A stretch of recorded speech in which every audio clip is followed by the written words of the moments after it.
దిక్కుకెళ్ళి road వేసినట్టు అది సగం పూర్తయింది. ఇప్పుడు ఎమ్మెల్యే గారు వచ్చి ఆయన మంకుపట్టు ఆల వెంకటేశ్వర రెడ్డి గారు వేసిన రోడ్డు మీద మేము పోనే పోము, మేము వేరే రోడ్ వేస్తాం. ఇప్పుడు ఈ గుట్ట వెనకంగా ఈయన ఇంకొక రోడ్ వేస్తుంది, అది సగమే అయింది. సో ఒక రోడ్డు సగమైంది, ఇంకొక రోడ్డు సగమైంది. భక్తులకు మాత్రం పోయే సౌలత్ కాలేదు. ఇట్లాంటి ఆలోచనలు పెట్టుకొని ప్రజాధనం వ్యయం చేసి ప్రజలకు సౌకర్యం లేకుండా ఎమ్మెల్యేలు రాజకీయ పార్టీలు చేయడం అన్నది కరెక్ట్ కాదు. దీని మీద ఆలోచన చేయాలని చెప్పి నేను దేవరకద్ర ఎమ్మెల్యే గారిని కోరుతా ఉన్నాను. త్వరితగతిన కురుమూర్తి రోడ్ కంప్లీట్ చేయాలని చెప్పి ఎమ్మెల్యే గారిని డిమాండ్ చేస్తూ ఉన్నాను. అదేవిధంగా ఫీ రీఎంబర్స్మెంట్ ప్రతి చోట పోయిన ప్రతి చోట కంప్లైంట్స్ దాని మీద. ఇక 2500 రూపాయలు ఇవ్వలేదు అని మా మహిళలు ఎక్కడికి పోయినా అడుగుతున్నారు. అన్నిటికన్నా ఎక్కువ అక్క తులం బంగారం బరాబర్ అడుగు రేవంత్ రెడ్డిని అని చెప్పి ప్రతి చోట చెప్తా ఉన్నారు. మహిళలకు తులం బంగారం ఇవ్వాల్సిందిగా నేను కోరుతా ఉన్నాను. మరి మహబూబ్ నగర్ నిరుద్యోగుల పక్షాన జాబ్ క్యాలెండర్ తొందరగా ఇవ్వాలని కోరుతున్నాను. ఇక ఘోరం ఏంటంటే రైతులకు సంబంధించి నిన్నటి నుంచి పడుతున్నటువంటి వర్షంతోని పత్తి మొత్తం కూడా తడిసిపోయినటువంటి పరిస్థితి ఉంది. CCI ఏమో 12% తేమ ఉంటేనే కొంటా అంటుంది. అట్లా కాకుండా నేను ప్రభుత్వాన్ని డిమాండ్ చేస్తూ ఉన్నా, ఎంత తేమ ఉన్నా ఎట్లా ఉన్నా పత్తి కొనాలి, వరి కూడా కొనాలని చెప్పి నేను పత్తి వరి రైతుల తరఫున మరి నేను డిమాండ్ చేస్తూ ఉన్నా. మరి మన పాలమూరు జిల్లా అంటే పండగ సాయన్న పుట్టిన జిల్లా, పండగ సాయన్నను స్ఫూర్తిగా తీసుకునేటటువంటి జిల్లా. ఈ జిల్లాలో బీసీ రిజర్వేషన్ల మీద పోరాటం కోసం బీసీ వర్గాలందరూ కూడా వచ్చి మంచి బీసీ జేఏసీ పెట్టుకొని పనిచేస్తూ ఉన్నారు. వారందరికీ శుభాభినందనలు తెలియజేస్తూ మరి గౌరవ ముఖ్యమంత్రి గారు బీసీ రిజర్వేషన్ల కోసం మీరు చిత్తశుద్ధితో పనిచేయాలి. ఇప్పటికన్నా తక్షణమే మొత్తం అన్ని పార్టీల డెలిగేషన్ తీసుకొని ఢిల్లీకి వెళ్ళాలని చెప్పి నేను డిమాండ్ చేస్తూ ఉన్నాను. అట్లానే మేము TJTF తెలంగాణ జాగృతి టీచర్స్ ఫెడరేషన్ అని లాంచ్ చేయడం జరిగింది. దాంట్లో పాలమూరు జిల్లాకు సంబంధించినటువంటి ఉపాధ్యాయ మిత్రులందరూ కూడా మరి మేము ఫ్యూచర్లో వచ్చి మిమ్మల్ని కలుస్తాం, దానికి మాకు సహకారం అందించాలని చెప్పి వారిని నేను కోరుతా ఉన్నాను. మరి ఇట్లా అనేకమైన అంశాల పట్ల ఒక్కొక్క జిల్లాలో ఎక్కడికి వెళ్తే అక్కడ ప్రతి చోట మరి ప్రజలు చెప్తున్నటువంటి సమస్యలను ప్రభుత్వం దృష్టికి తీసుకెళ్లి సాల్వ్ చేసేటటువంటి ప్రయత్నం చేస్తూ ఉన్నాం. మరిగా ఉర్దూకి సంబంధించి టిమ్రిస్ అని స్కూల్స్ పెట్టినాం. ఇదివరకు అన్ని వెల్ఫేర్ హాస్టల్స్ చాలా మటుకు రెంటెడ్ స్కూల్స్లోనే ఉన్నాయి. ఇప్పటి వరకు బీసీ ఎస్సీ ఎస్టీలో ఒక 2-3 నెలలు రెంట్ పెండింగ్ ఉంటే టిమ్రిస్ హాస్టల్స్ మాత్రం 13 నెలలు 14 నెలలు రెంట్ పెండింగ్ ఉన్నాయి.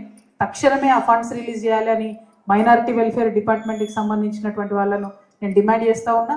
ఎందుకంటే కిరాయికి ఇచ్చిన వాళ్ళు పిల్లలు నిలగొట్టలేకపోతున్నారు, హాస్టల్ నిలగొట్టలేకపోతున్నారు. కానీ ఉంచుదామంటేనేమో వాళ్ళకు పైసలు వెళ్ళనటువంటి పరిస్థితి. కాబట్టి ఈ అంశాల మీద సీరియస్గా ఆలోచన చేయవలసిందిగా నేను గౌరవ ముఖ్యమంత్రి గారిని కోరుతూ మళ్ళీ ఒకసారి మీ అందరికీ నేను పాలమూరు జిల్లాకు జాగృతి జనం బాటకు వచ్చినాం. జాగృతి పాత కొత్త కార్యకర్తలు అందరం కూడా కలుసుకున్నాం. ఈ వేదిక మీద ఉన్నటువంటి మా నాయకులందరికీ కూడా నమస్కారాలు తెలియజేస్తూ జాగృతిని ఖచ్చితంగా పెద్ద ఎత్తున బలోపేతం చేస్తాం. రానున్న రోజులలో నియోజకవర్గ బాడీలు, గ్రామస్థాయి బాడీలు, మండల స్థాయి బాడీలు అన్నింటినీ కూడా ఫుల్ ఫ్లెజ్డ్గా వేసుకుంటాం. సంస్థను పరిపుష్టం చేసుకుంటాం. సామాజిక తెలంగాణ సాధన కోసం నిలబడి కొట్లాడతామని ఈ సందర్భంగా తెలియజేస్తూ మరి మా పత్రికా మిత్రులందరూ కూడా చాలాసేపటి నుంచి వేచి ఉన్నారు. ప్రశ్నలు అడగడానికి కూడా సిద్ధంగా ఉన్నారు. ఆల్రెడీ చేతులు లేస్తూనే ఉన్నాయి. అన్ని ప్రశ్నలు కూడా తీసుకుంటా. ఒకటే నిమిషం. Thank you. జై తెలంగాణ. చెప్పండి.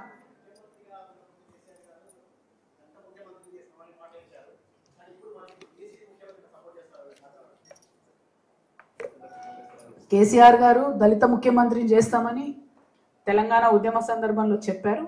ఆ తర్వాత ఫస్ట్ టర్మ్ 2014లో ఎలక్షన్కి వెళ్ళేటటువంటి సందర్భంలో కూడా కేసీఆర్ గారే మా ముఖ్యమంత్రి అభ్యర్థి అని చెప్పి బీఆర్ఎస్ పార్టీ అప్పుడు టీఆర్ఎస్ పార్టీ వెళ్ళినటువంటి సందర్భం కూడా మీ అందరికీ తెలుసు. సో నేను మిమ్మల్ని అడిగేది ఏంటంటే నాకు బీఆర్ఎస్ పార్టీకి సంబంధం లేదు. సో మీరు నన్ను బీఆర్ఎస్ పార్టీకి సంబంధించిన ప్రశ్నలు అడిగితే నేను చెప్పేటటువంటి పరిస్థితి లేదు. నా స్టాండ్ బీసీల కోసం ఖచ్చితంగా నేను పోరాటం చేస్తాను.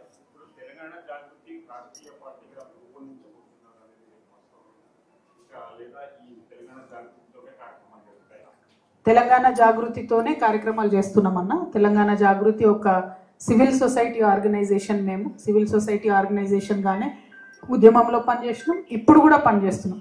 మా ప్రయారిటీ ప్రజా సమస్యల పరిష్కారం, దానికోసం పోరాటం చేస్తాం.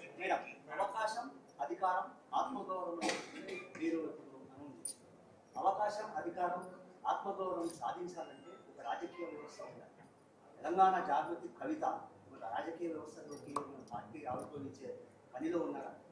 నేనేమంటున్నా అంటన్నా, తెచ్చుకున్న తెలంగాణ మనం అప్పుడు కొట్లాడినప్పుడు తెలంగాణ జాగృతి పార్టీ కాదు, తెలంగాణ రాష్ట్ర సాధనలో అన్నిటికీ ముందుండి పనిచేసినాం. అన్ని రాజకీయాలు మాట్లాడినాం, రాజకీయపరమైన విమర్శలు చేసినాం. అట్లానే సాధించుకున్నాం అనేక హక్కులు ఆ టైంలో. బెస్ట్ ఉదాహరణ చెప్పాలంటే అసెంబ్లీలో అంబేద్కర్ విగ్రహాన్ని తెలంగాణ జాగృతి సాధించింది ఉమ్మడి ఆంధ్రప్రదేశ్లో. బతుకమ్మకు రాష్ట్ర స్థాయి హోదా సాధించింది తెలంగాణ జాగృతి ఉమ్మడి ఆంధ్రప్రదేశ్లో. ఆ తర్వాత తెలంగాణ వచ్చిన తర్వాత కూడా మళ్ళీ రాష్ట్ర పండుగ ప్రకటించుకున్నాం. కానీ అంతకుముందే సాధించుకొని జిల్లాకి 1,00,000 రూపాయలు తెప్పించుకున్నాం అప్పుడే. సో ఒక వాయిస్, ఒక సివిల్ సొసైటీ ఆర్గనైజేషన్ చిత్తశుద్ధితో పనిచేస్తే ఎన్ని విజయాలు సాధించుకోవచ్చు అనడానికి మా తెలంగాణ జాగృతి ఉదాహరణ. సో రేపటి నాడు సామాజిక తెలంగాణ సాధించాలంటే కూడా మేము ప్రజల్లోకి వెళ్తున్నాం, ప్రజల మధ్యలోకి వెళ్తాం. ఏమవుతుందో ఫ్యూచర్లో చూసుకుందాం. మీ బ్యానర్ పైన కేసీఆర్ బొమ్మ లేదు, సరే మీరు బీఆర్ఎస్ పార్టీ కాదు, జయశంకర్ సార్ బొమ్మ ఉంది. ఓకే, మరి తెలంగాణ తల్లి బొమ్మ పాతది ఉంది, ఇప్పుడు గవర్నమెంట్ మార్చిన ఇదే అసలైన తల్లి. గవర్నమెంట్లు మారినప్పుడల్లా తల్లులు మారరు. అది రేవంత్ రెడ్డి గారు ఏంటంటే ఆయన తెలంగాణ ఉద్యమంలో లేడు కాబట్టి వారు ఏం చేసిరంటే గెజెట్ లేదు అనేటటువంటి చిన్న సాంకేతిక పరమైన అంశాన్ని పట్టుకొని ఆయన కొత్త తెలంగాణ తల్లి రూపొందించుకున్నాడు. అంటే తల్లులు మార్చుకుంటూ పోతే చాలా విచిత్రంగా ఉంటుంది ప్రపంచంలో. సో మేము మాత్రం పాత తెలంగాణ తల్లినే వాడతాం, అసలు తెలంగాణ తల్లి.